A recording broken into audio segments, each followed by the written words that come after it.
Hello guys, this is Suhail. Welcome back to my channel, the channel where we simplify software engineering concepts. Today we are tackling one of the trickiest part of e-commerce app development, that is inventory management, right?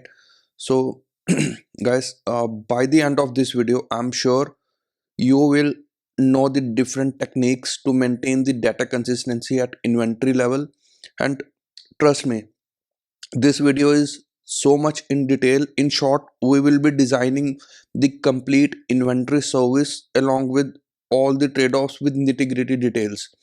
Although it looks like simple that we just need to do the inventory plus plus or inventory minus minus, but it is not. When you get into the nuances of implementing the system, you would realize, oh, I have to handle this way, oh, there is still a performance bottleneck, and much more. So guys, this would be the interesting video both for learners and also the guys who are preparing for interviews. So without wasting time, let's get started. So what would be our problem statement? Our problem statement is we need to manage inventory throughout the order fulfillment process, right? And what are the requirements for this particular problem statement? There should be high consistency in inventory management. For example, there could be thousands of users who are trying to uh, purchase the same product, who are clicking on buy now for the same product, right? But the product quantities are limited.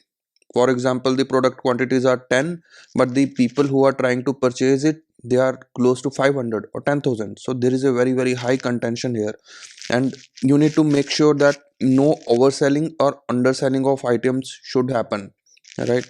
Because if overselling or underselling of items happen, so you will craft bad user experience. So it won't uh, look good as respect to user, right?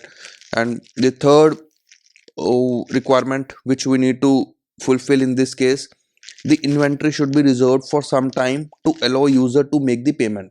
For example, you must have seen that you clicked on add to cart, and then then some of the items keep in the cart, and later then you check out the particular cart, and then you do the payment and other all stuff, right? So while doing the payment, there is some time, for example 5 minutes or 10 minutes, while you're doing the payment, so your inventory should be reserved. That that there is a high possibility that the payment would succeed, and the product would be uh, the item should be assigned to the user who is buying the product, right? So we need to maintain that as well. So what would be our agenda? Our agenda would be, we would be discussing different approaches to solve this problem, keeping in mind the latency. Because imagine if we don't keep the latency in mind, there are 10,000 users who are coming onto the application for buying the same product, but we can maintain the consistency, but we have to make sure that we should craft good user experience with low latency, right? And once you understand this complete system, the similar patterns, the similar approaches, you can apply in similar systems. For example, book my show, make my trip, irctc, tatkal, train booking, and these are very commonly asked questions. So let's dive in, right?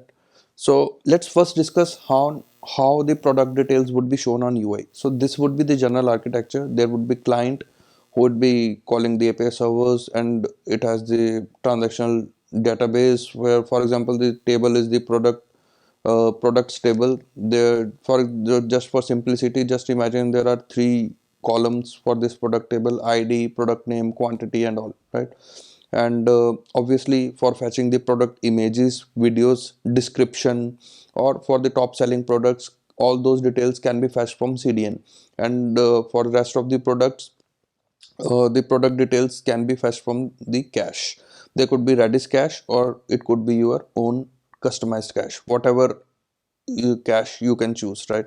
But just for one thing to sure, that the add to cart and buy now buttons should be enabled if the inventory is available, because that is real time. Otherwise, if you are showing add to no button, add to cart button and buy no button, right? So and later at the checkout stage the user will say, okay, there is no product, right? So it will craft a bad user experience. So what we have to do is we have to fetch the inventory in real time. So inventory has to be fetched in real time from the database or storage or any kind of storage, right? Because a lot of people are buying the product at the same time and the inventory keeps changing. There's a lot of high contention here. The products are limited, but imagine the users who are trying to buy the same product are, could be, for example, in this case the iPhone products quantity is 10, but the users, the buyers could be 500 or so, right? So we have to ensure that the add to cart and buy now buttons also should reflect in real time, and also that to make the data consistent with respect to inventory, right? So let's move further. Now, for example, in the last example we have seen, right? So we have the iPhone. There are 10 quantity for the iPhone, but let's assume in our use case the buyers are 10,000, and at same time every user clicks on buy now, right? What would happen? The resources are very limited, and the buyers are 10,000. There's a high contention here, right? So just before going to the approaches, before discussing for the approaches, one thing for sure, we need some kind of transactional behavior, right? Because to make data consistent we need operations to be in consistent order, right? We need atomicity, right? So we need kind of asset behavior. Now what kind of database this asset behavior supports? It is simple, the SQL database. Now imagine in the product table the ID, product name and quantity, right? This is the particular one row. For example, let's consider the example of this particular row. Now what everyone would think, okay, so to make sure or to ensure the asset properties, to ensure asset compliance, right? So for any transaction has to take an exclusive lock on this particular row with product ID, right? So what would be the simple query for this, for taking a lock on this particular query? Because later on the quantity has to be decreased once this lock has been acquired, right? Once the payment is completed.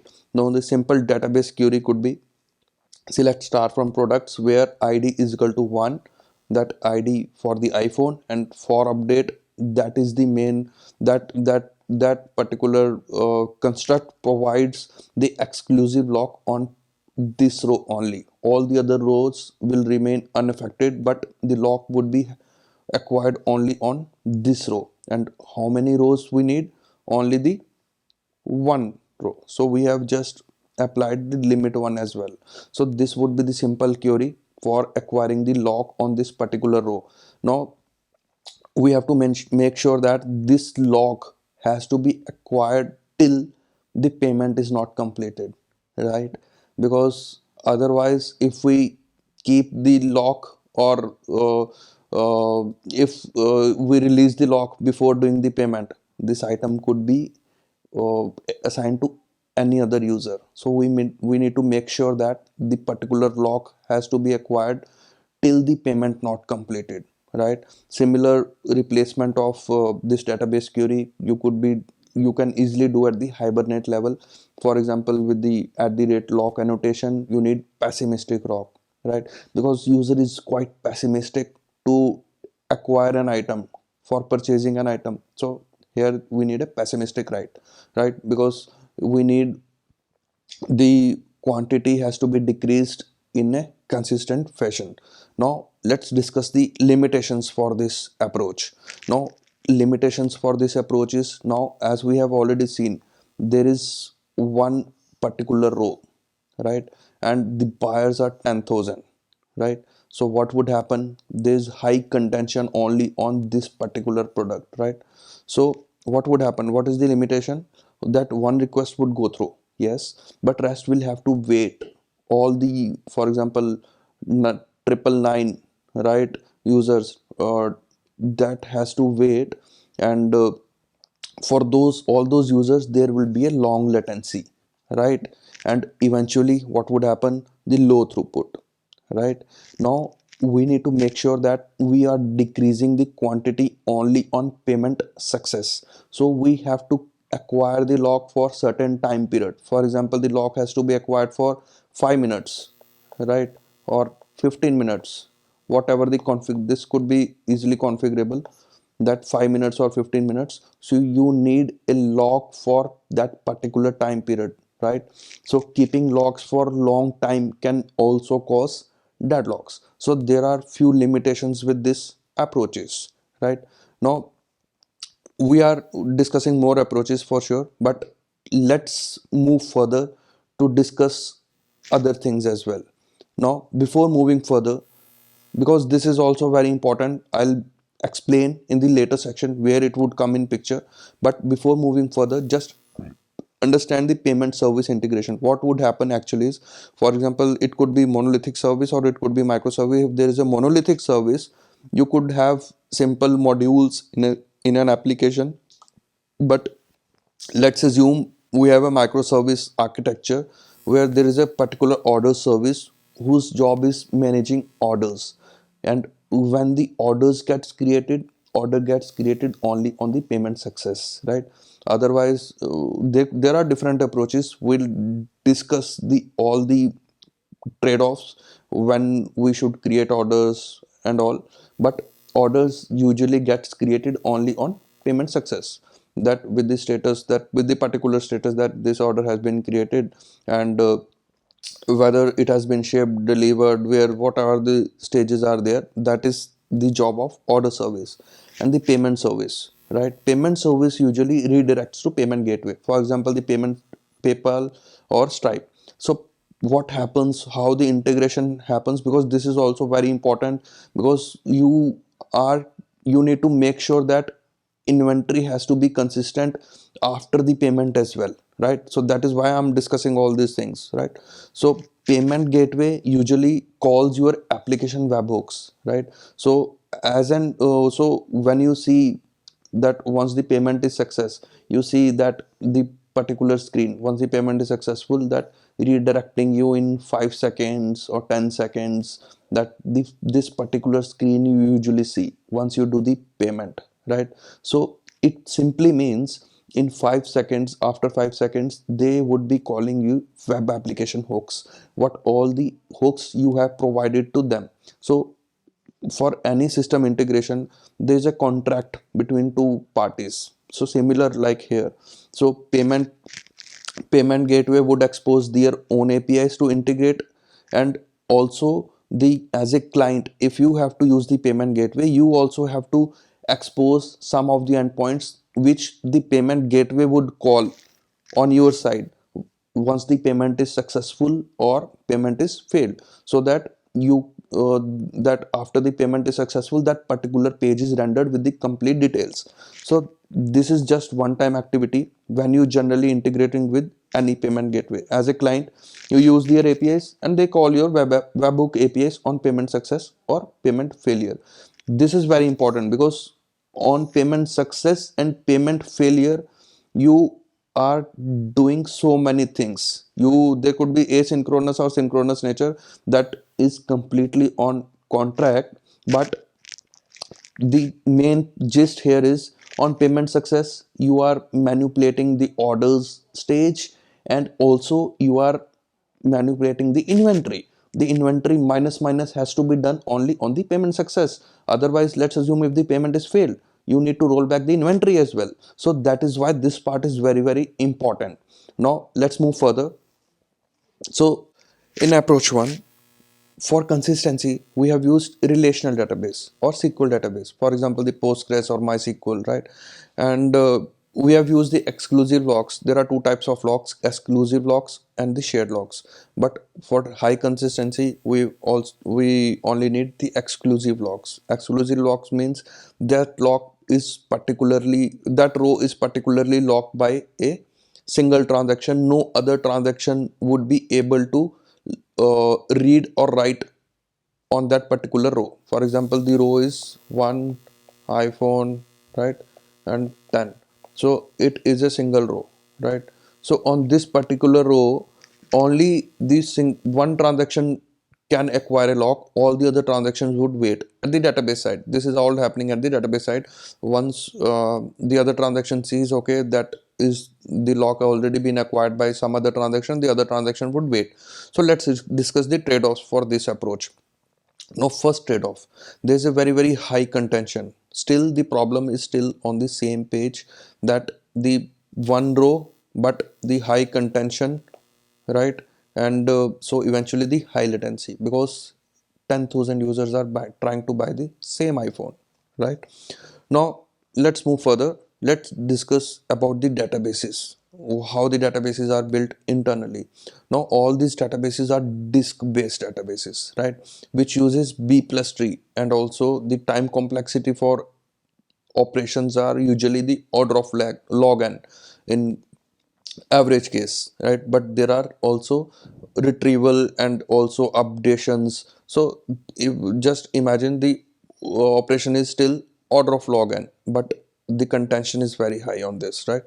Now if you are thinking to add replicas, then also don't work, because for example, this is your one main instance and you add more replicas here, right? And you would argue that, okay, now this would work. No, this also won't work. Why? Because there will always be a replication lag. Now if imagine, if you read from read replica, your consistency would be a toss, right? And because the write operations would always happen at the master, but you read from replica, and you read incorrect data. For high consistency, your read and write, right, has to be done from the master. Although there are some configurations that after for example, once you update the record, after 1 hour or so, there are configurations that after then the transaction is eligible to read from the replica. That custom logic, although you can build, but still for the same time, that the contention would be on the same database, right? So read and write on the same row, then the latency is very high. All the other requests would wait. Now let's move further. Now, yeah, let's discuss the approach 2. We have already discussed the approach 1, what we have discussed there at the disk based databases. We are using the MySQL or Postgres, right? Now there are few observations which we need to observe over here. Now what was the main problem? Contention on the same product ID row, just for operation quantity minus minus or quantity plus plus. Quantity minus minus when it should have happened correctly when the payment is success, and quantity plus plus then the payment is failure, then we have to roll back the inventory. So that is the main operation. And also we are showing the add to cart and buy now button in real time based on the inventory, right? So these were the main problems. Now just before making the implementation, or before going further, let's assume we need to design something similar in Java, for example, in a single process. Why, what how we would design? Same, just we would design, this is a kind of counter we need actually. If we see, this is a kind of counter, that this counter has to be incremented or decremented atomically. So we need something similar to atomic integer in Java. This is what we need eventually, because for making the inventory consistent, this is all we need, right? So atomic integer supports increment decrement operations in memory, right, without without overhead on application by taking logs. So application is not taking logs or anything. Atomic integer is just a pure highly scalable counter which can be easily used in Java. Similar kind of data structures would be available in other languages as well. Now similar kind of thing we need in this distributed e-commerce system, right? There could be multiple instances of product service, but we need similar kind of atomic integer. How we can do that? There is one thing: either you can build your own cache, or you can use the inbuilt cache, which is already been built and ready for use.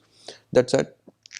Now we need to no, we are sure that we need to all support all the operations in memory, because this is lightning fast, right? So plus plus minus minus, we need to support all these operations in the memory, but that too atomically. So what is our solution? So either build your own custom cache, or use Redis cache to support all these operations, right?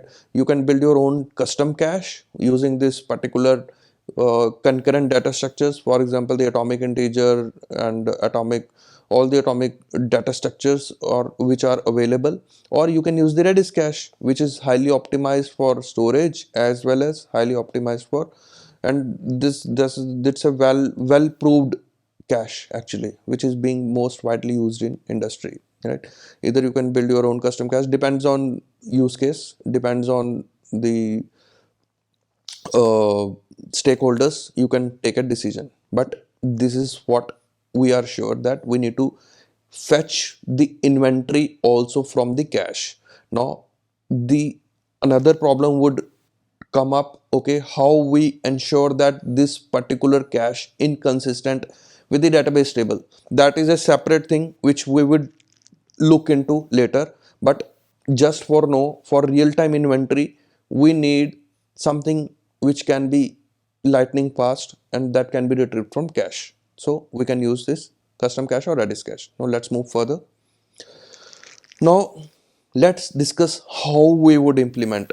We have already discussed that we came to a conclusion that we need to somehow use the cache, but how we would use the cache, and how we would support these operations. Now Redis already provides this increment, decrement, increment by, decrement by. These are all operations which are already provided by the Redis. Now what we would have to store eventually in this kind of storage, in memory storage, we need to store in key value pair, right? We need to store in key value pair. What if we can create key like this? For example, the product id and the original inventory. For example, product id is this one, the original inventory, this would be the key, right? This would be the key and the value would be 10, right? So this would be the key and value pair. Now since we have to support add to cart button also in real time, along with functionality of holding the lock on item till the payment is done, so this can easily be done, right? Because now we have stored the key like this, right? Now but what we discuss, we need to ensure that this particular inventory has to be reserved, has to be blocked till the payment is not done. So what, how we can do optimally in this way? We can just create one more key with the product id, and this would be the different key, product id reserved inventory, this would be a different key, right? Now let's see add to cart or buy no enable functionality, the how this button would be enabled. That's a simple calculation, that origin inventory minus reserved inventory should be greater than equal to 1, right? If that is the case, that means our add to cart or buy now button should be enabled, because now it is lightning fast. Because imagine if we don't keep this key, if we don't keep this key and we directly starting doing the decrement operation here, it would be a challenging part. We need to maintain so many things, right? So it's better that we need to untouch the original inventory. Instead of that, we should create one more key with the reserved inventory, right? So when it would be created, this key would be populated when the user clicks on checkout. When the particular order has been checked out, only then this particular key has to be populated, right? Otherwise it is okay, to keep the not keep the reserved inventory, right? So this key would be populated once the user clicks on the checkout part. So our add to cart functionality is very simple now. Just one if condition for this, right? Now let's continue. Now our add to cart problem already solved. Now second problem, what was there? The high contention on the product ID row. Now this also we have discussed that okay, we need to somehow support the increment or decrement operations atomically, right? Now either you can build your own custom cache, or in the custom cache you can build the own method, okay? That for example, there is a custom cache, you can uh, create your own method in that custom cache that could be called by each and every product instance, as in when the products are being or orders are being checked out. Or you can simply write a Redis Lua script. For example, the product ID is this one, the reserved inventory is this one, right? The original inventory is this one. We are just calling the get operations, and we are just doing the if the original inventory is greater than reserved quantity, right? Then it would increment the reserved inventory on the checkout part, right? And it would increment the reserved inventory, right? And it would return okay that the inventory is still available, that add to cart button is has to be enabled, and or at not add to cart, that the inventory is still available, user can proceed with the checkout. Otherwise the checkout would be blocked, right? Because if this failed, the checkout at the checkout stage only the user would see okay, thus this item is not available. In that case the uh, user has to remove that particular item from the cart. Dead simple, right? It's very simple thing, right? Now what are the pros for this approach? Now since all these operations are from memory, right, low latency, since we are using the key value pair order of one operation, now it because we are using in memory, it is lightning fast, very fast operations. So this is how we can solve this particular problem. Now let's move further. Now what would be the final flow? Now we are slowly going into the nitty gritty details for each and every step, right? Now for example, this what would be the final flow? User comes on to the e-commerce app, he has clicked on add to cart, after then he has clicked on checkout, right?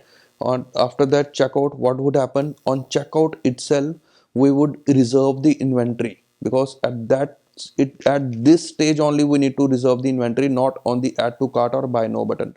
At this stage what would happen here, the again the check would be marked okay, all the items are still available or not. If any of the items are not available, the message would be shown onto the UI screen that this item is particularly not available. Then once the user clicks on checkout, he'll redirect it to the payment uh, gateway, right, where he'll do the payment and other stuff. But this is where the inventory would be reserved. Now when the orders would be created, now we have seen that at this stage the inventory would be reserved, but for some time, for example reserved for 5 minutes or 15 minutes, right? But when the order would be created on payment success or before payment, this is a important question, right? So when would the order would be created? Now let's discuss this part. If you create the order before payment, your tables would be, for example, let's assume there is already a table, orders table. There's a few columns there: user ID, order date, payment method, status, could be shipped, could be pending, could be anything, right? Now assuming we are keeping orders in orders table for 6 months, right? Now orders older than 6 months has to be moved to cheap storage or archive, but still the 6 months orders are still there. Imagine now, before payment, if you are creating the orders, right, the orders table would keep on growing, right? Now let's imagine if the payment gateway maintenance going on for 1 hour or so, if the payment gateway is down, but what would happen? Your orders table would grow like anything, right? It would be much huge, and already it has so many records with the status, success, shipped, delivered, what all the things are there. But now what you are storing? You are storing the in process orders as well, for all the orders whose payment is not completed yet. So you need to maintain these orders as well, right? So there's a big problem here, because you are now impacting the other order as well, because this table would grow like anything, right? Now, so all the failed orders also has to be purged. For example, let's assume the payment has been failed, right now, and you have already make the entry in the orders table. Now what would happen? What would you do? Actually, you need to or either soft delete the those particular orders, or you can do the hard delete. But you still has to do the purging at some time. Sooner or later you still has to do the purging for all those orders, right? Now there is a possibility of rebalancing B plus tree, because there are so many failed orders are there, right? So if you hard delete that particular order, then it would impact the others orders as well, other rows as well. The performance would be degraded. So let's assume we are uh, creating the orders on payment success only. Okay, if we are creating the payments on if we are creating the orders on payment success only, how would we maintain the order state? Now there's a better solution for this. Create a temporary orders table. For example, the order staging, all the orders till the payment not completed stored in this table. So what are the pros for this? The less data, low latency, all the failed orders can be retrieved easily, the fast retrieval for these orders.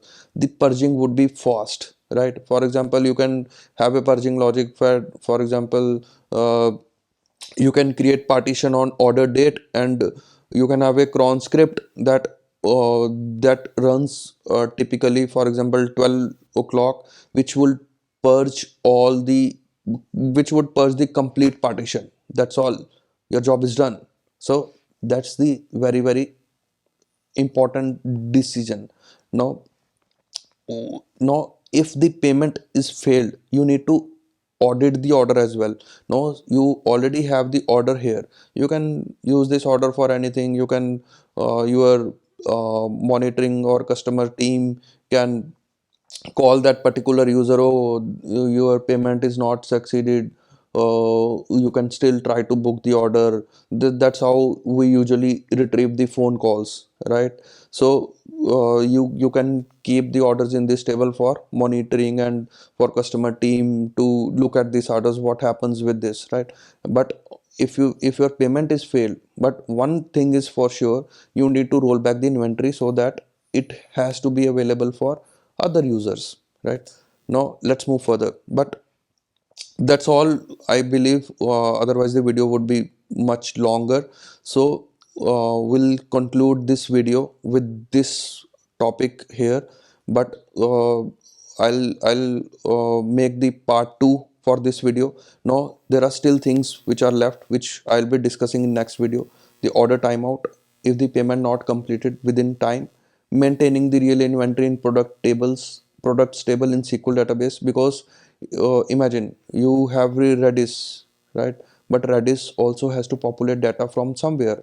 For example, this is the transaction database. Redis also has to populate from data from this database. Now imagine all the new ongoing products, they can't hit directly the Redis, right? There has to be some storage where those product actual quantities would be stored.